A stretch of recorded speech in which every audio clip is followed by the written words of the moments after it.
Hi అండి. మీ పిల్లోళ్ళు కూడా డ్రై ఫ్రూట్స్ అంటే అస్సలు తినట్లేదా? అయితే ఇలా ఒక్కసారి ట్రై చేయండి. అందులో డ్రై ఫ్రూట్స్ ఏసారని కూడా తెలీదనమాట. ఇంకా పైన కనిపించేది వాళ్ళ ఫేవరెట్ కాబట్టి అస్సలు వద్దనరు. డ్రై ఫ్రూట్స్ తినని పిల్లలకి ఇలా కొత్తగా ట్రై చేయండి. వాళ్ళకి డ్రై ఫ్రూట్స్ ఉన్నాయని తెలియకుండా చాక్లెట్ అనుకొని చాలా ఇష్టంగా తినేస్తారనమాట. నచ్చితే మీరు కూడా ట్రై చేయండి. ముందుగా స్టవ్ పైన ప్యాన్ పెట్టుకొని అందులోకి ఒక స్పూన్ నెయ్యి వేసుకొని కొన్ని బాదం పప్పులు, కొన్ని వాల్నట్స్ వేసుకొని లైట్ గా ఫ్రై చేసుకోవాలి. తర్వాత కొన్ని జీడిపప్పులు కూడా వేసుకొని దోరగా ఫ్రై అయిన తర్వాత తీసేసుకొని చల్లారనివ్వాలి.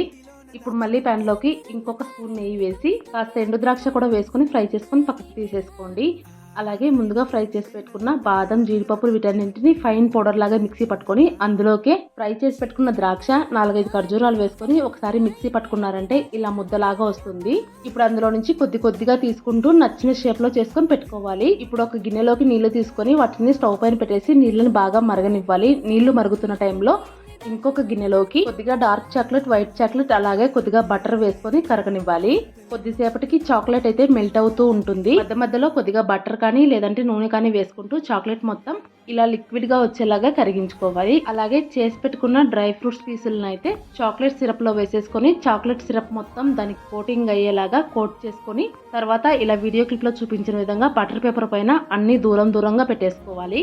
ఇలా అన్నింటికి చాక్లెట్ కోటింగ్ చేసేసి బటర్ పేపర్ లో పెట్టి ఆ బటర్ పేపర్ ని ప్లేట్ తో సహా ఫ్రిడ్జ్ లో పెట్టి 10 నిమిషాల నుంచి తీసారంటే డ్రై ఫ్రూట్స్ చాక్లెట్లు అయితే రెడీ అయిపోతాయి. నేనైతే ఇక్కడ వీడియో కోసం అడుగున కొద్దిగా ఎక్స్ట్రా చాక్లెట్ ఉంటే దాన్ని అయితే నీట్ గా షేప్ లాగా చేసేసుకుంటున్నానండి.